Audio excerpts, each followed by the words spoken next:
नमस्कार भाइयों और बहनों, जंगली मेडिसिन यूट्यूब चैनल में आप सभी का स्वागत है। काफी सारी वनस्पतियां ऐसी हैं जो तुरंत प्रभाव दिखाती है और काफी सारे औषधीय गुण रखती है। इसके साथ ही ये वनस्पतियां दुर्लभ भी होती हैं, यानी कि बहुत ही कम दिखाई देती है और धीरे धीरे नष्ट होती जा रही हैं। इसलिए हम सभी का कर्तव्य बनता है कि हम वनस्पतियों की रक्षा करें तथा उनके बीजों को एकत्र करके रखें और अगली वर्षा काल में उन बीजों को रोपण कर दें, ताकि अनेक पौधे उत्पन्न हो जाएं और आने वाले समय में सभी लोग वनस्पतियों का उपयोग कर पाएं।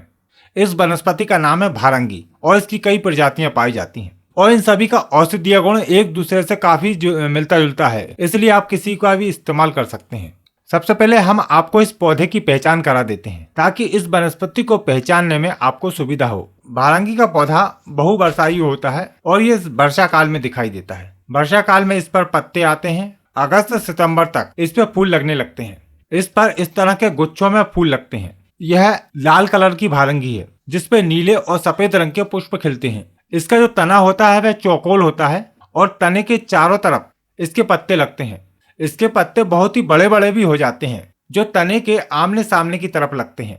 अधिकतर 3-3 के जोड़े में इसके पत्ते लगते हैं। इसके फूलों के साथ ही इसके बीज लगते हैं।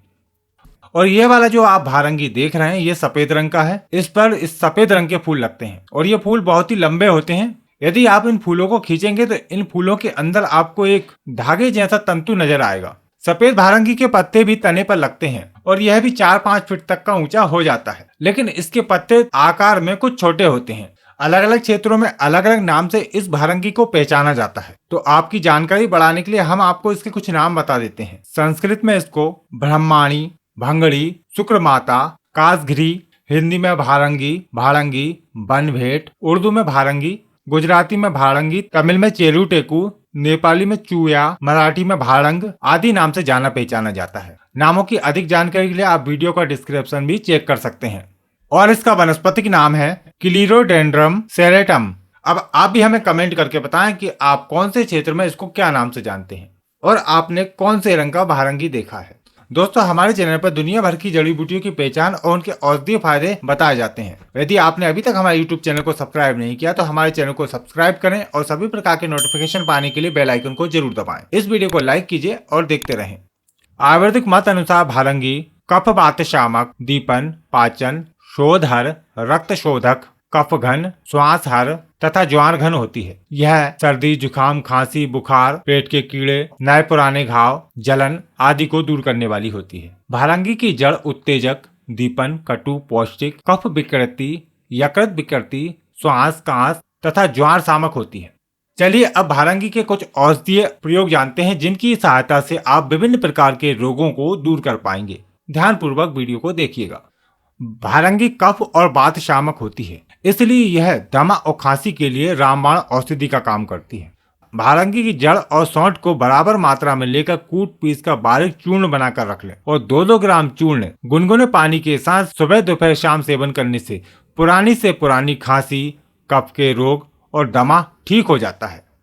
यदि भारंगी का पौधा आपके आसपास है तो फिर इसको कभी भी न उखाड़ें। इसके पत्ते तोड़कर इन पत्तों का रस निकालें और बराबर मात्रा में शहद मिलाकर 1-1 चम्मच की मात्रा में सुबह दोपहर शाम पीने से सभी प्रकार की सर्दी, जुकाम, खांसी और दमा के रोग ठीक हो जाते हैं।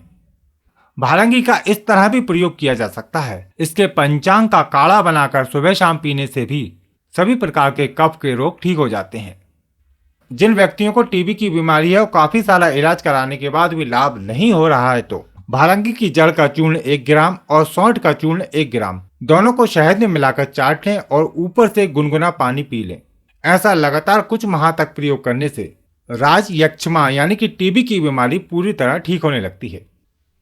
लंबे समय तक हिचकी चलने पर इसके पत्तों का रस निकालकर शहद में लाकर चटाने से हिचकी की समस्या ठीक हो जाती है। भारंगी का पौधा बुखार दूर करने में भी बहुत ही विशेष लाभकारी माना जाता है। भारंगी के पंचांग का काढ़ा बनाकर पिलाने से ज्वार यानी कि बुखार उतर जाता है।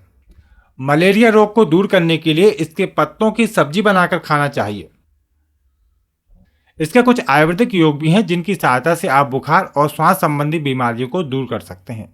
इसके लिए भारंगी, गिलोय, मोथा, देवदार, कटेरी, सौंठ, पीपली तथा पुष्कर मूल इन सभी का काढ़ा बनाकर 10 से 20 ml की मात्रा में पिलाते रहने से सभी प्रकार के श्वास संबंधी रोग और बुखार ठीक हो जाता है। अंडकोश की सूजन दूर करने के लिए बहुत ही सरल और अच्छा उपाय है। भारंगी के पत्तों का रस निकालकर उसको गर्म करें और किसी सूती कपड़े में भिगाकर अंडकोश पर पट्टी बांध दें। ऐसा लगातार कुछ दिनों तक करने से अंडकोश की सूजन पूरी तरह ठीक हो जाती है। सफेद भारंगी के पत्तों का रस निकालकर विसर्प पर लगाने से विसर्प रोग ठीक हो जाता है। भारंगी के पत्तों की पुलटिस बनाकर फोड़ों पर बांध देने से बहुत ही अच्छा लाभ मिलता है। शरीर में किसी भी प्रकार की कोई सूजन है तो भारंगी के बीजों को भूनकर 1 से 2 ग्राम की मात्रा में नियमित खाने से सभी प्रकार की सूजन दूर हो जाती है। तो देखा आपने इस वनस्पति के कितने सारे औषधीय फायदे हैं। यदि आप भी इस वनस्पति का कोई औषधीय प्रयोग जानते हैं तो नीचे कमेंट बॉक्स में जरूर बताएं। हो सकता है कि आपकी दी हुई जानकारी किसी के काम आ जाए। आशा करते हैं कि आज की जानकारी आपके लिए लाभकारी रहेगी। वीडियो को लाइक करें और अपने सभी मित्रों के साथ शेयर करें। आपको फिर मिलते हैं एक नई जानकारी के साथ एक नई वीडियो में। नमस्कार।